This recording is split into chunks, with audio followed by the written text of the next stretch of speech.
Well, I guess we'll get started. Hello, everyone.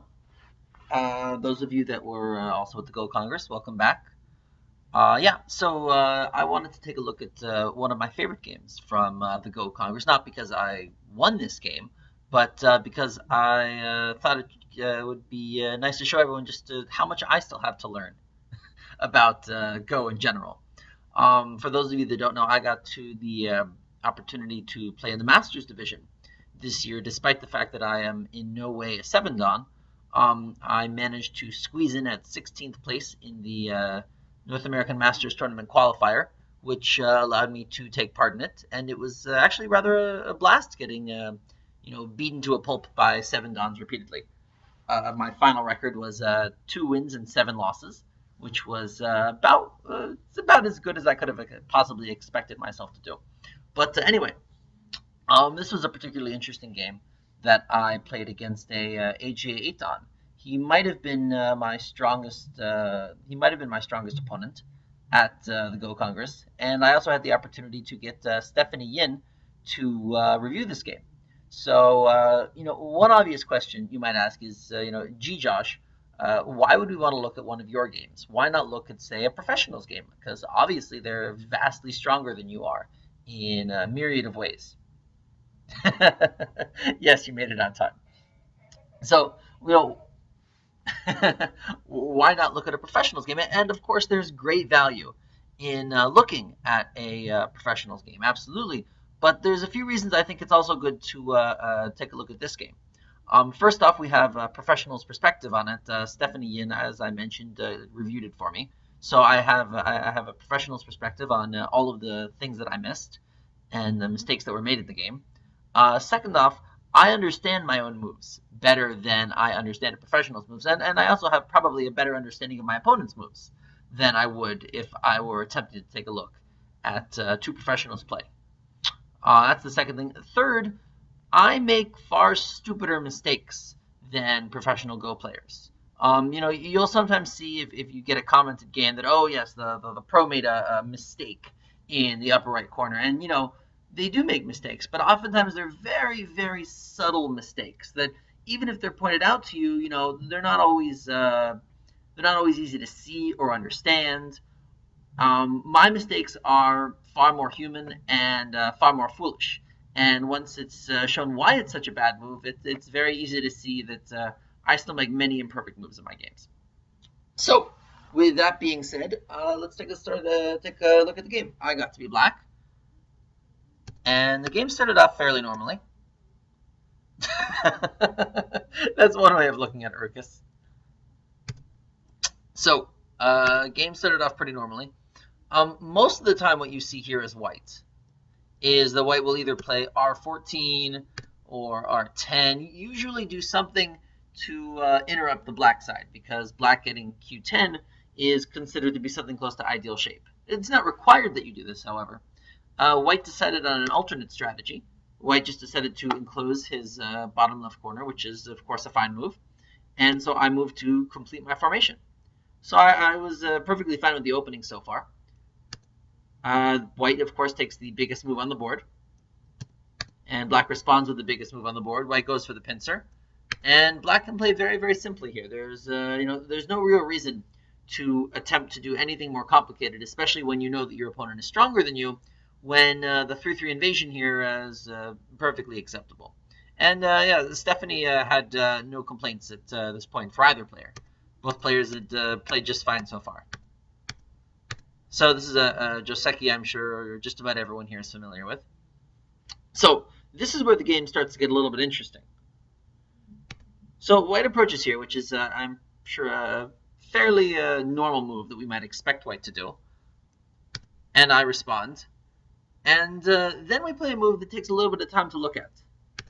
White's next move is to Tanuki and to play N3. And this is the real, I guess what you would call almost the first decision point in the game. So the first question is, first, why not just play N3 directly? If white was going to Tanuki, why not just go to directly at N3 and forget O17?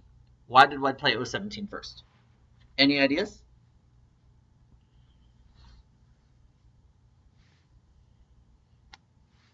Anyone want to take a shot?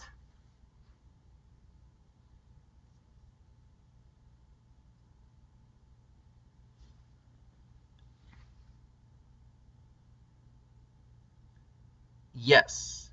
Yes, those are all the right idea. Yeah. So if I, of course, get K17, that's a double wing formation. It attacks white stones.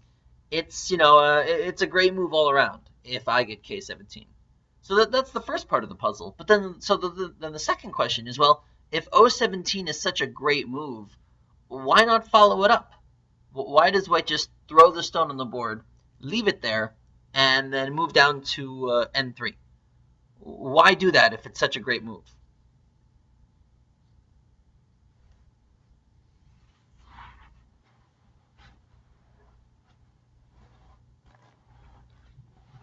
So a few reasons.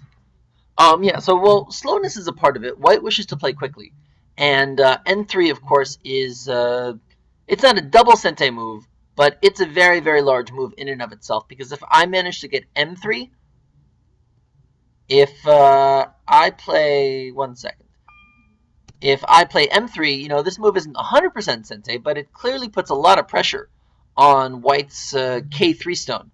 Not only that, it gives me a large corner. So we can clearly see that N3 is a large move.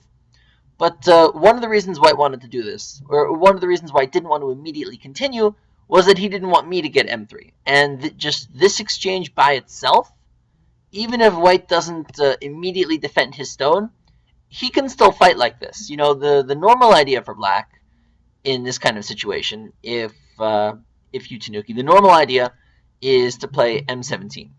And if Black wants, Black still can play M17. But the idea here is that if White starts to jump and start a fight, M17 is potentially going to be under attack. White has this wall right here, and while this wall is maybe 100% alive, it's very far from a weak group. So even if White gets his pincer there, even if Black gets his pincer there, White can still manage to fight this. This isn't the end of the world for White. So at this point, I decide, but still, it's basically Black has to punish White or try to punish White in some way for doing a Tanuki. When locally the correct idea was to respond. So this is a fine idea, one possible idea that Black can do, and it's possible. And White, of course, just stands up. Now here's a mistake that a lot of players make, is that when when their two stones are too far away from another stone, like in this case, this is clearly further than the 3-space extension that we're taught is the ideal way to play off of two stones. Many players will allow Black to get the O16 move. And yet White, knowing that I'm going to come in and pincer his stones, and knowing that his placement is a little bit awkward, he still stands up. Why does White do this? Why does he stand up his stones with O16, even though he knows that they're not the ideal distance away, and that I'm going to go in and try and split them? He still stands up. Why?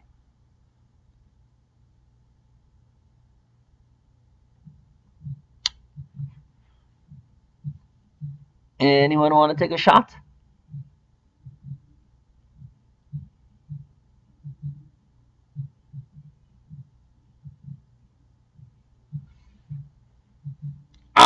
The first answer is a large part of it. So yeah, the first part is cornerage.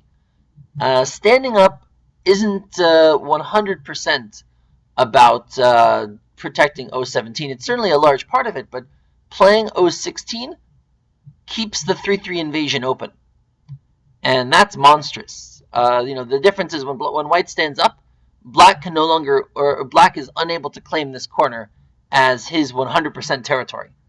Black needs to really play another move before he can be sure that it's his territory. Also, right, there's follow-ups if White wants that White can play outside. P14 is a potential follow-up, and as we already mentioned, White has this wall over here that's ideally going to help him fight if Black goes in to attack the two stones.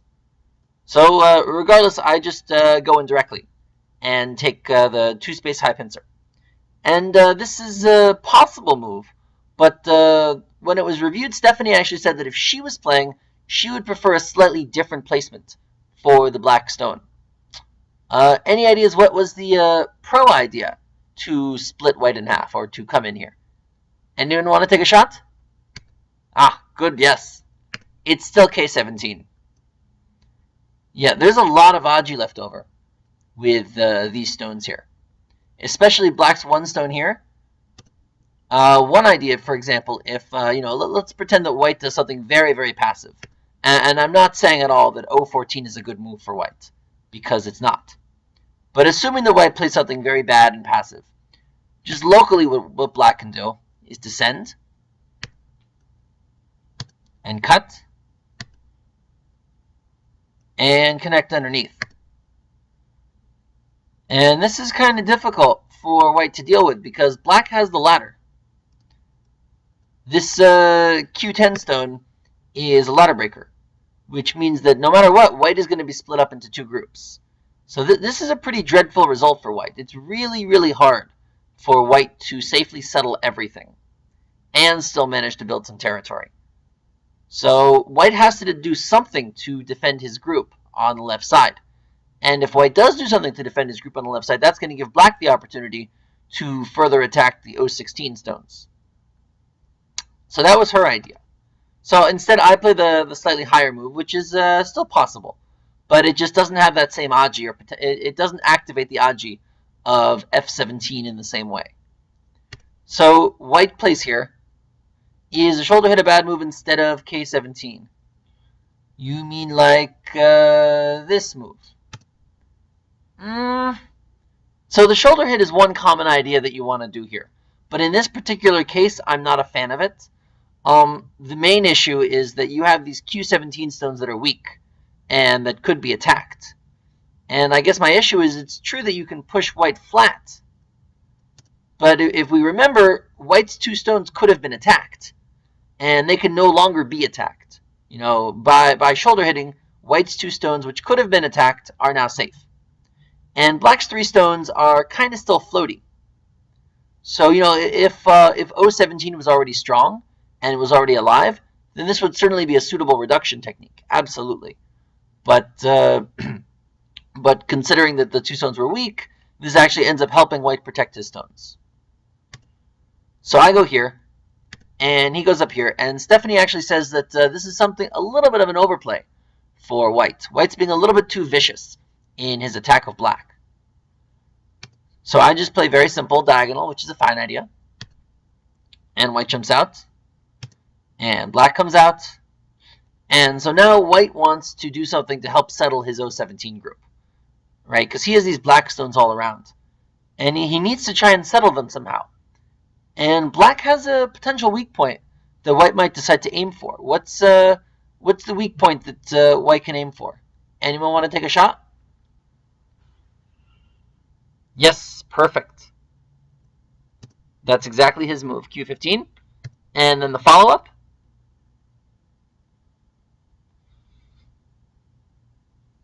Right, this is a classic technique. You play Q15 and come into the 3-3. So I make my first real mistake of the game here. And I make many more as the game progresses, but my first real mistake is here. Apparently what I should have done is resisted very strongly. What is the strongest resistance move that black can play here? Any ideas?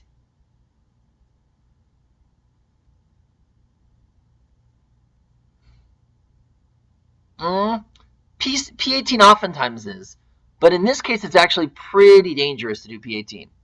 Ah, exactly, yes. The strongest resistance move for black is actually P16. The idea being, if white demands to go for the cut, black just plays here. And now white is left with a pretty crappy situation. His two stones in the corner aren't alive yet. If white connects here, black is more than happy to play out here. And there's no way this could be considered an acceptable result for white. It just can't be good for white. It's impossible. So if white runs out, then black is going to slice white's two stones in half. And this is also too good for black, because white still has to make so many different groups live. This is a disaster for white, so white can't possibly cut at the 3-3. White has to play here. And if white defends himself, then black is more than happy to play here. And now it's a much fairer fight for black. You know, white's group still doesn't have any eyes, and black has the advantage in this kind of, well, not the advantage, but black at least has a perfectly fine position in this situation. There's nothing wrong with black's position. So I end up playing the generic move, which isn't particularly that great here because the corner has a monstrous amount of AGA. So white, of course, plays the R16 cut, and then there's really not much variation for black, not much variation for white, not much variation for black. Now white plays a move that I actually hadn't really seen before. White plays S16. The move that I was expecting him to do, I was expecting this to happen. And then after S15, white plays down to S19. And this will allow white to live in the corner. Because black has some real problems if he wants to try and capture S16. Of course, this is really good for me. So naturally, white's going to play something better than this. S16 also has another really nice purpose. You know, one of those moves that black just really, really wants to play, at least earlier, was P15, right? This move just cried out to be played earlier. But if we notice this S16 stone that white's played, if white runs, it makes black's two stones, the R15, R14 stones, vastly weaker. It makes them far, far easier to capture. So basically, by descending here, white almost takes away P15 as an easy option for me to play. It's kind of frustrating. I was very annoyed at this move. So I make another mistake in responding to it. What should black do here? Any ideas? It's not a particularly complicated move. Not an evil Tessigi, just a very, very simple help yourself move. What's black's help yourself move?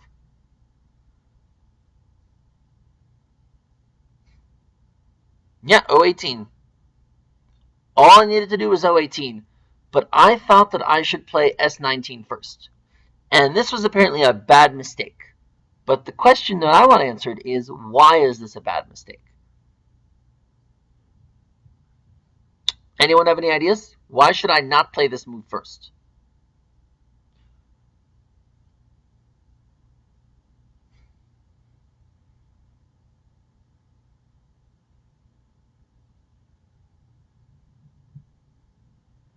Well, it's true that white could take 018, but if white gives up the corner, that's a little too nice to black. White doesn't want the corner just to become black's instantly. The issue with this move is that it makes Ko easier for white to fight. There's actually a great Tessigi that black has. Later on in the game, when black has more, or later on in this fight, when black has more liberties, when black has more liberties, T17 becomes a very powerful Tessigi. You know, if white attempts to counter here, black can really put the squeeze on these stones and vastly reduce their liberties very, very quickly. This is a good way to win a liberty fight to kill him. Oh, don't spoil it. Yeah, the Ko fight didn't work out very well for me. So white, of course, is happy. First he plays here, which is a great Sente move for him. I have to respond. And then he just goes here and decides to make it a Ko if I want. So first I need to start attacking him. So I make this is an asking move. White has two moves here. He could play very, very simple with M17, or he could just turn the whole board into a massive, massive, vicious fight with N18. His move, well, first he strengthens himself with Q13, which I have to respond to. And then he starts the vicious fight with me. Would Q14 have been a good Atari for black? No. I don't think it would have. Even though I could have taken it in Sente, the issue is this fight that's coming up right now. See, I cut him here. And so long as white doesn't have a stone right here at A, there's actually a lot of AGA that I can activate in here. So, yeah, that A would strengthen white a lot. And it might gain me a few points on the right, but it would do a lot of harm to my top group.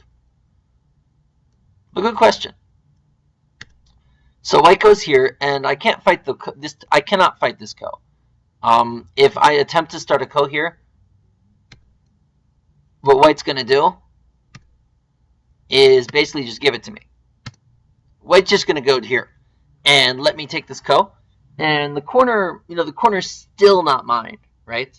I still have to spend a whole nother move to make this corner mine. And even if the corner is mine, look at my outside. My outside in this case looks utterly stupid. I don't even know what my 3 stones are doing. White's group has become really, really strong. This is a disaster for me. So I have no choice but to connect here. And white extends out. And so here, my mistakes of earlier were more modest mistakes. Just small things. But here is my first really big mistake of the game that basically makes, just starts off the game really badly for me. And it just goes to show, the slightest miscalculation can end up being a disaster for you. So the question of what black should do here was something I really tried hard to answer for myself. But it's not an easy question. So what I ended up doing was starting the ko immediately. But then my ko threat is very bad. What is a good ko threat for black to play here? Remember, we don't want to kill off black's AGA, but we need to do something that threatens white in some way. Finding that balance is difficult. Any ideas? Very good. Both very good. Yes, absolutely. Both are what I should have done. L18 is a very good idea here.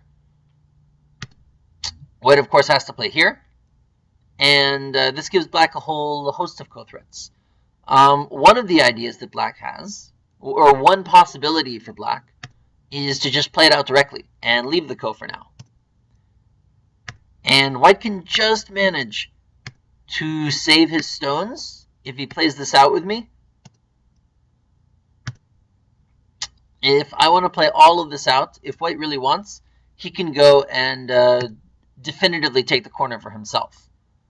But even if he does that, I have moves like this. And so I lost something in the corner, but this game isn't over by a long shot for black. Black has a lot of ability to maybe try and make some compensation for what he's lost. So white can't really easily do this, which means that this is a playable variation. I was scared of this variation, though, so I wanted to keep it simpler. So I played a very bad move here. I played M17, which might be my worst move of the game. This does so many bad things for black. First of all, white's obvious response is all he needs to play.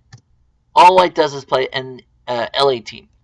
And now we can see, all that AGA that was there, all that nasty potential, all that power that my stone had, it's all almost gone. White's group here is basically alive, and there's just about nothing I can do about it. And I still have a multi-step ko to fight in the upper right corner. So this is a very bad situation for me to have put myself into. White's threat is very, very effective. Just threaten to capture those stones. There's no way I can do this. White's more than happy to play this way. And this is a terrifying result.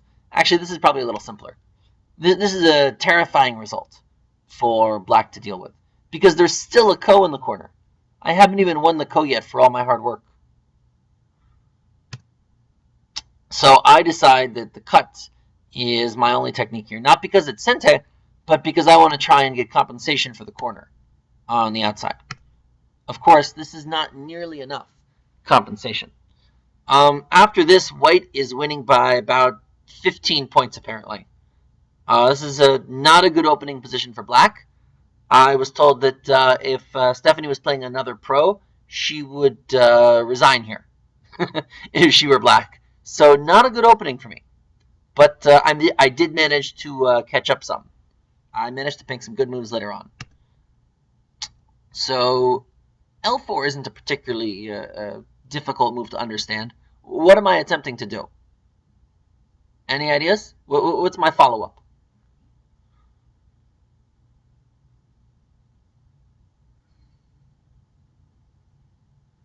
Right. My idea here is that he's just going to play L3, and I'm going to go here, and I'm going to say, okay, you got my corner, fine, but it's not that huge. I have a strong center group, and I'm going to make a moyo now. And this is going to be, this gigantic moyo is going to be my strategy for winning. So instead of the normal response of No, no, no, he doesn't push up. That would just probably help my Moyo. Instead of playing L3, he plays a subtly different move that you might have seen before. He actually plays M3. And this is a good kind of move to know. What's the point of M3? Why would you play M3 rather than L3?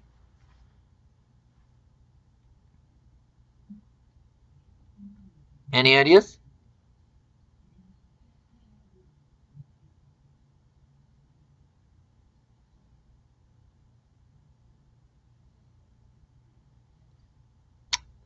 It might help you get a little bit further into the corner, maybe, but that's not the main idea behind it. It has an ulterior motive. Ah, yes. I can no longer play N4, can I? N4 doesn't work for me.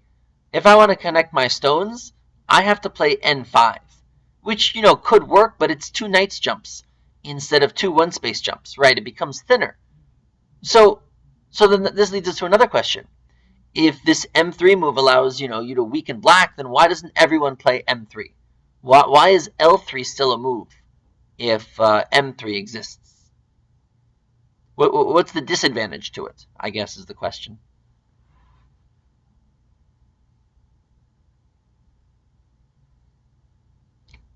Yes, auto peep shape is the first step. But why is that auto peep shape bad? What can black do now that he previously wasn't able to do, I guess is the question. Jump the other way? What kind of jump? Black can play H3. Wow, you are a dangerous player, Rukus. H3 might be a little suicidal at this point.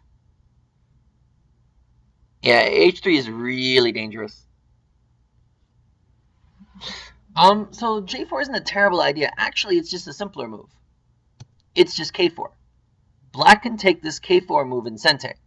And not only that, he can force white to only extend from it. If we compare, what if we have here? And then I try K4. What does white do about this move? I mean, at an absolute minimum, white can play J4. If not, just go all out and go for the cut.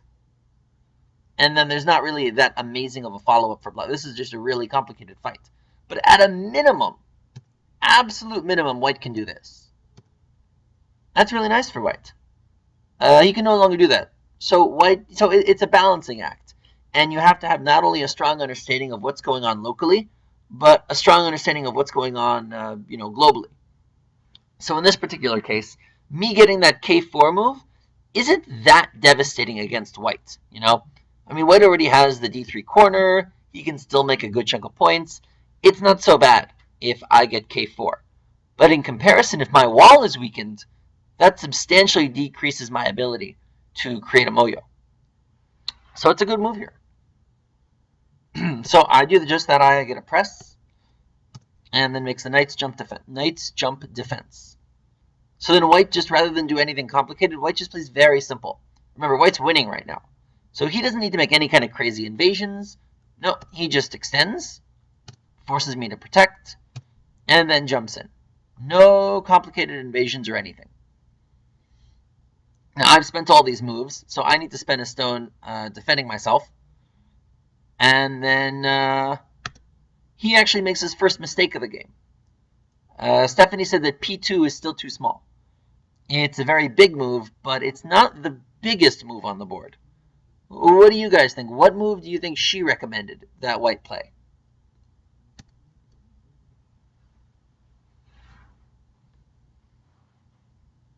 C12 is one possibility. Yeah, there's 2 possibilities.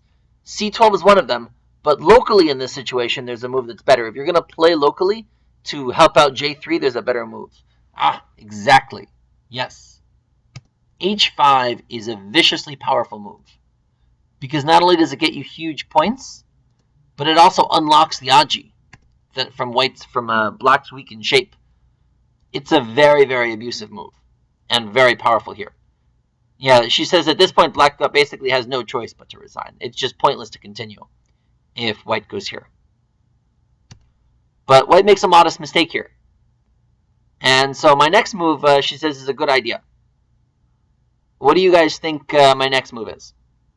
White has not done h5. So I need to do something to do something to his lower left.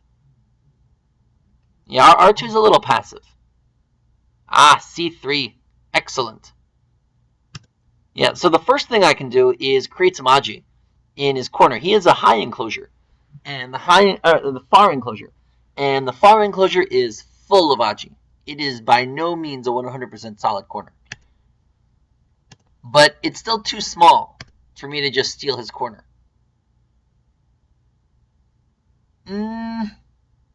Before k4, well, k4 was 100% Sente, and I don't think it would have really changed the variations that he would have played, but I'm not sure, actually. I don't know. So yeah, in theory, I could just live here, right? I could just let my stones live, but that's not big enough.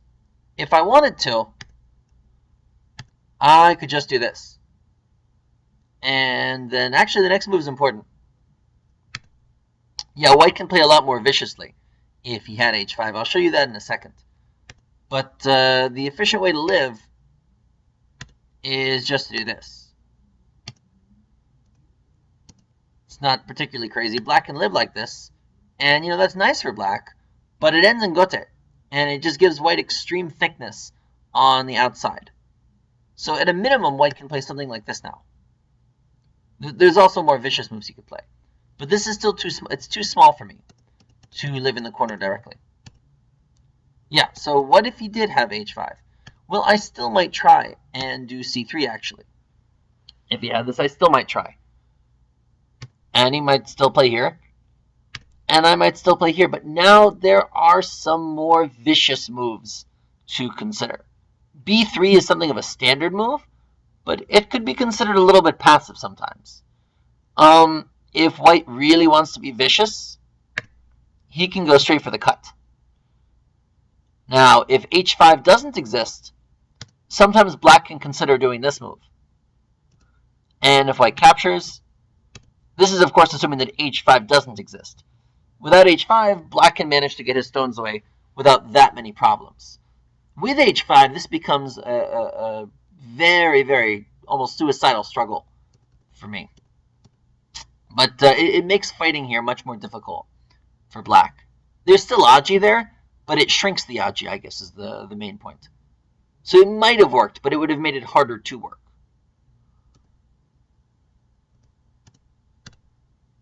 So yeah, what I do is I just play the first two moves, and then I leave the AGA there. And then I take h5. So of course my hope here is that he's so kind as to play g4.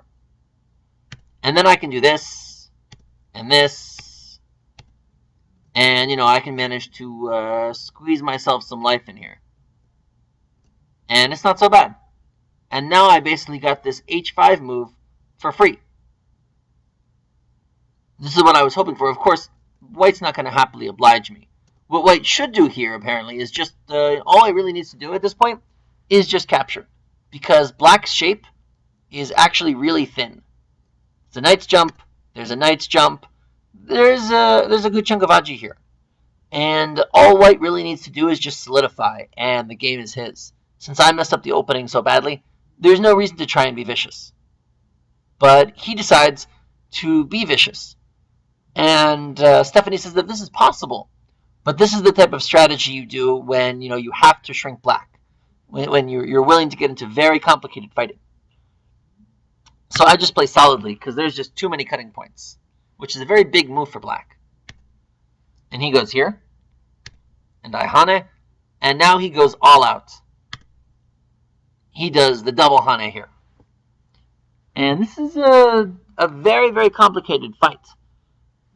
So his plan here is, if I attempt to just slice him in half, if I do the obvious kind of cutting technique, one possibility for him is just to do this. And after he completes this, suddenly, look at that. Black stones look kind of silly. And white stones look completely safe. So this is the kind of evil that he was looking to do against me. But black has other options. My idea was my idea was just a triple hane here, which I thought was one of the only things I could really do here. And he decides that he refuses to give me the moyo. So he actually goes for the direct fight.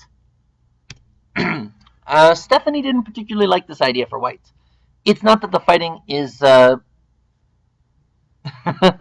it's not necessarily that this is a horrible idea for white, but it's a very, very complicated idea for white. And white doesn't need to be so complicated. There are very, very simple variations that will lead white to a sure 100% victory. But this is something like an all-out fight to the death, which I was very, very willing to accept because I was losing. So if black wants to start an all-out fight, what is the move to initiate all-out fighting here? He might have been.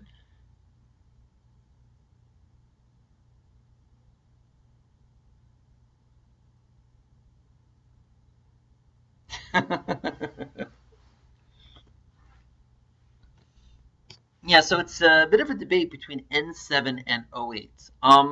I didn't like white potentially getting O8, so I actually decided to take the O8 move myself.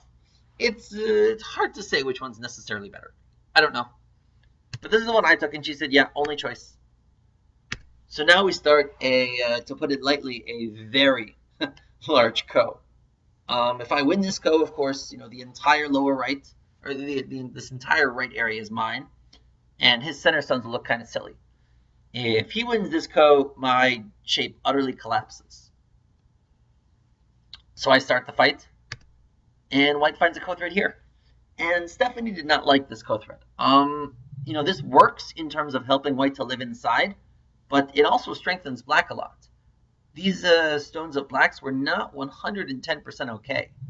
There was still AGA potentially for white to do outside. So this kind of helps them strengthen themselves. So I was happy to take that hane. And then white comes back.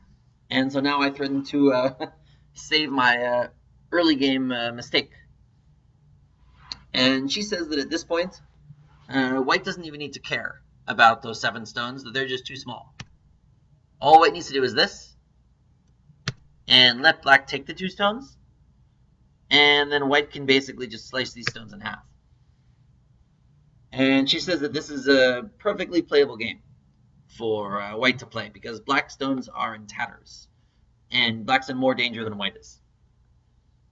But he nicely decides to just continue responding locally. So I continue fighting the ko. She didn't like this threat very much either. This really helps out my corner. It gives me points, basically. Because now I can play Q2 later. And Q2 makes, that potential points. So he comes back, and I make another ko threat. White has to respond. I go back. White takes this move to make some high space. I go and solidify my shape. White goes back. And now, my shape is strong enough now that I feel that I can capture. And she says, yeah, that's a fine idea for black, because there's basically no other ko threat that I could do. So now white plays a little bit passively here. Rather than continuing the ko, white basically goes underneath. And I thought that white would insist upon continuing, but instead he just goes here. And so I happily capture those 2 stones. And white makes a good living move. And it's true that white lives here, but black gets some not insignificant thickness. Isn't P16... good question. Yes and no. It is the same ko thread, but it's actually slightly smaller than it was previously. Yeah, it's still there, but it's something like 4 or 5 points smaller because white has actually become much stronger outside now. It's harder for me. It's harder for me to justify it in terms because I won't be able to really counterattack as hard against these white stones because I've already given him these 2 free moves, N15 and P15. But good question. It's a small thing, but I wasn't sure if it was big enough, and I just didn't want to risk it. So here I find a small tessage, which she thought was good to attack white. So a good move at least. S6, which is it's a cool move for black. It minimizes white's eye space. White can respond to it once, but then white has to come back and make his eye. So under normal circumstances, the normal idea for black in this kind of situation would be to do something like S11 and then maybe protect himself like this. This would be a very normal continuation for what we might want black to do. But me, I was still reading, and I showed that I was behind. Even if I did this, I was still much behind. A simple count of the board shows us that black's thickness is nice, but I really don't have much in terms of solid territory, whereas white has a lot. So I decided to basically leave my 4 stones there and try and take advantage of white's tanuki down here. And this is apparently the only thing that black can do. Black has to get compensation. Has to.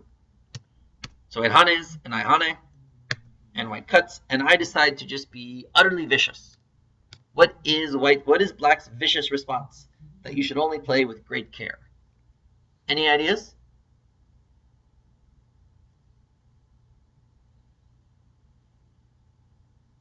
J2 might work. It has potential, perhaps, but it gives white a lot to do so, and it's not necessarily a sure thing to work. L3 also has some agi, but it may not be the best move for me right now. It doesn't work directly, I guess, is the main point. L3 doesn't quite work directly. Along with J2, it might do something, but there's an even more vicious way for black to play, and that's ko. So I basically start another ko here because I still have a few more ko threats, and I'm basically I'm still getting a little desperate. I'm still behind, and I need to make up a lot for my terrible opening. So there's no reason not for me to play utterly viciously, and I hope he fights because I have a lot of thickness in the center. So he takes the ko once, and now we see the value of leaving P18 or P16. It's big enough that he has to respond. And then I go back, and he decides actually to not continue fighting this ko. I guess he just thought he was still much in the lead, and he is still in the lead. But if he just gives up this ko to me, he's kind of shrinking his lead by a very nice chunk. He still has quite a bit of agi that he can still activate. But he just gives it up to me. So once again, I count, and I determine that if I capture his stone, and he captures my stone, I'm still behind by a substantial margin. So I still need to continue my viciousness. So rather than capturing, what should I do in this situation if I want to continue to be vicious here in the lower left? Bingo. Only choice is basically dare him to continue the ko. And this move actually creates a lot of ko threats against his stones here. So the ko really isn't easy for him to manage anymore. So he actually can't do it. So now here, the move that everyone might want to play is F3, of course. And F3 is a great idea, but F3 has major issues. The problem with F3 is that white's going to play here. And what black wants to do, in a perfect world, black wants to play here, and then here, and then here, to capture those 3 stones. But white has a great counter tessage. White's counter tessage here. Rather than B5. White has a great, very simple counter. Any ideas? Perfect. Just the very, very simple B2. And black has no way of really saving his 3 stones. So this is a miserable result. So going back here, is there a way that I could maybe improve that result for me by maybe changing my move order? Is there maybe a move I could do out of order? Ah, perfect. Yes. The key here is for black to play b4 first, because now white can no longer do this. this is a whole different fight. And potentially not one that's particularly favorable for him, actually. This could get pretty bad for him if he's not careful. Yeah, I mean, one idea for me is just to go out here. And then if he connects, I can just go here. And then there's still terrible cutting onto here that he has to worry about. But if he plays a move like this, I'm going to do this. And I'm going to win in the corner. So this is just basically unlocks huge amounts of terrible Aji for him. So he has to play here. And then I capture his stone. So with this move order tweak, e2 no longer works. If he attempts to do e2, I'm going to cut immediately. And now I win the capturing race. A small little tweak, but very important. So, of course, he just doesn't play there now because he sees this. Q11. Yeah, Q11 is just a little bit big. And, of course, that's the move he plays because, it's just incomparably large. But I actually had an idea here to attempt to get some compensation. I give it to him and then slice off his stones to make the center mine. So this is something like a critical part of the game. Stephanie looks at the board and starts to count here, and she says that game is still favorable for white, but the game is not yet impossible for black to win. Winning is still a possibility for black if he plays correctly. So I was happy that I had recovered at least somewhat from my terrible opening blunder. She says white should actually do something immediately. So she says white should do something like this immediately to reduce black's thickness. Black's thickness is just so extreme, you have to do something like this to stop it, or at least reduce it. White plays a fairly standard move, which she says is not a terrible idea, but maybe not ideal.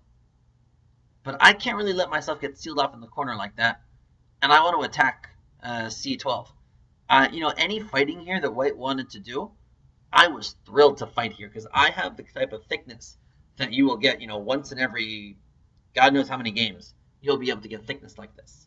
So any type of fight that white wanted to do, I would happily do with him. So I stand up, and white hanes, I hane back, and then white has a few variants he can choose. The simple way for white, of course, is just to do this.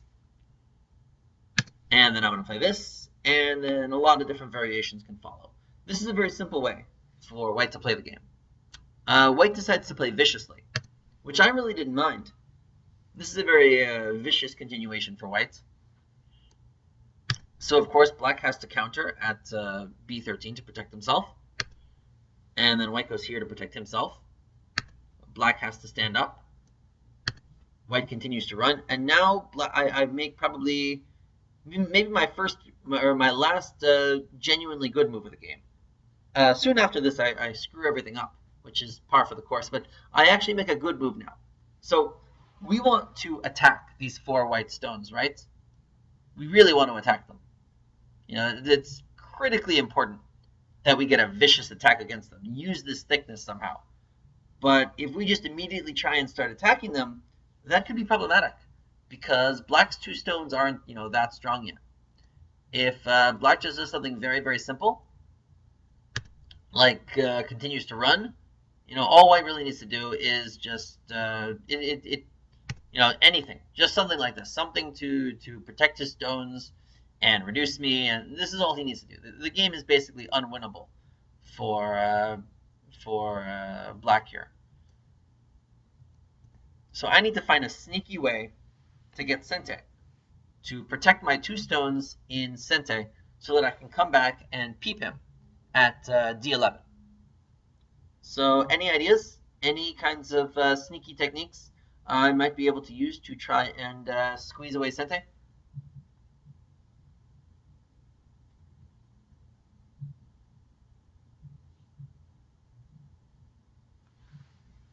Ah, good idea.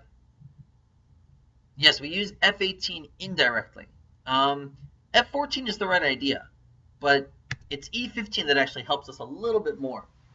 The idea is that white cannot save his stone directly.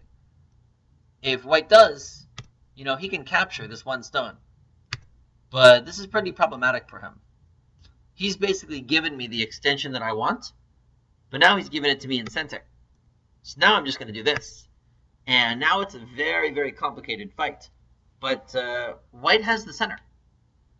Black has the center. What am I saying? Black has the center. So this is not the easiest fight for white. So white actually responds here. Yeah, white's idea is he needs to strengthen his 5 stones. And he also needs to ensure that I don't get that G13 move free. But nevertheless, this helps me to separate him just a little bit. It makes his Hane at his potential Hane at G13 less strong of a move than it could have been.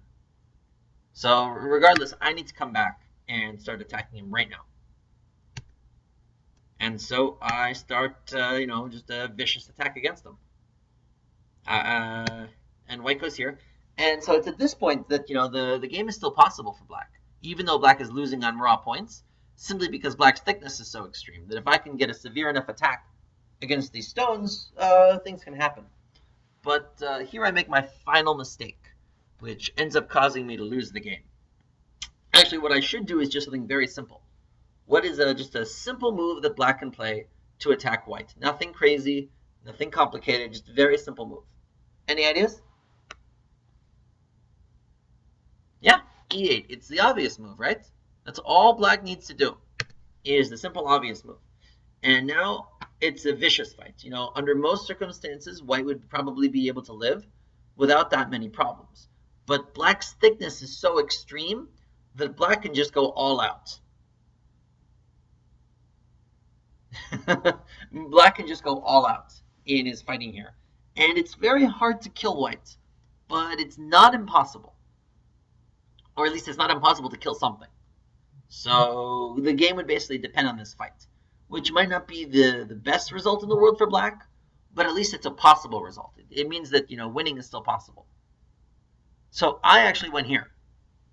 The ear hit. So I had a few different ideas behind this move. And at the time, I thought it was actually a very good move. The problem is he finds a great counter move for it.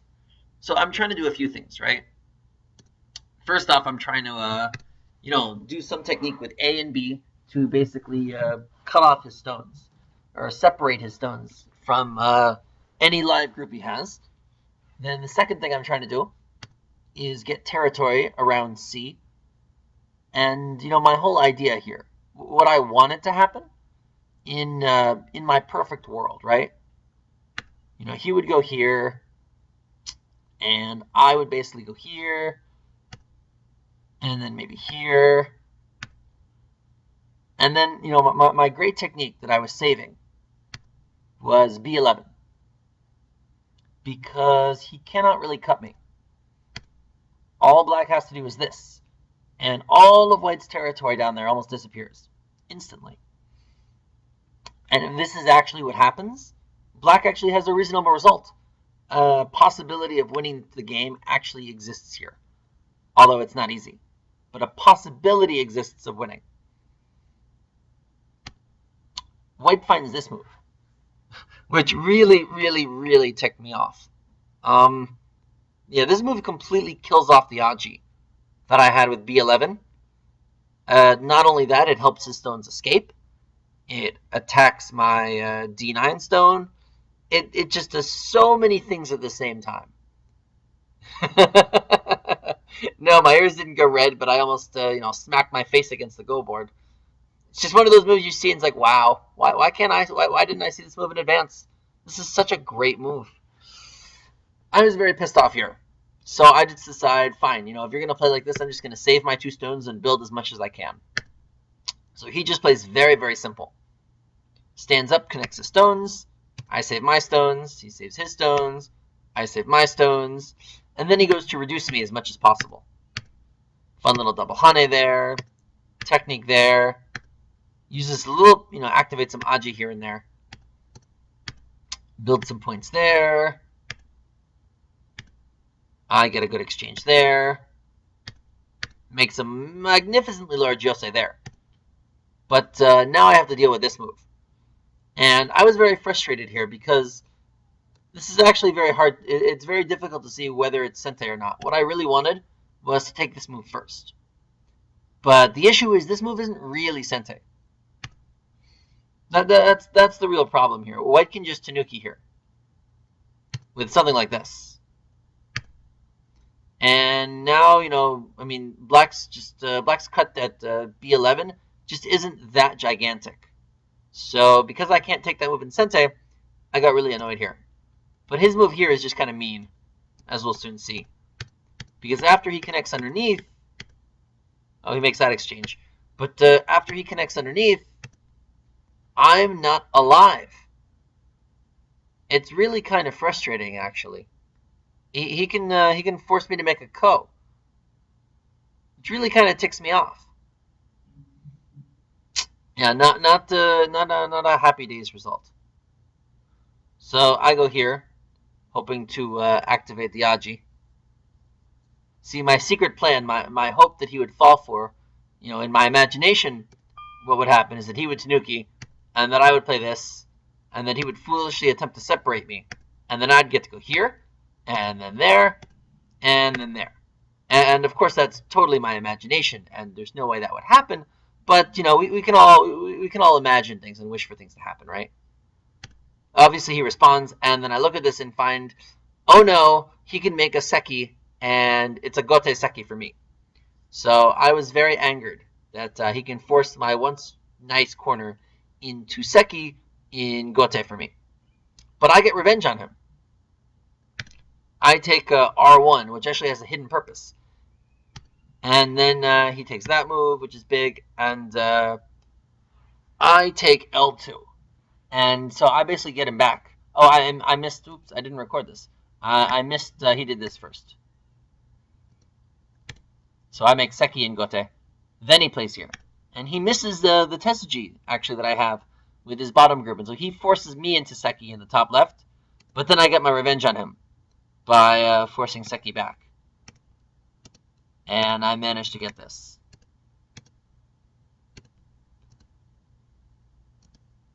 And you can just manage to squeeze a seki out of there.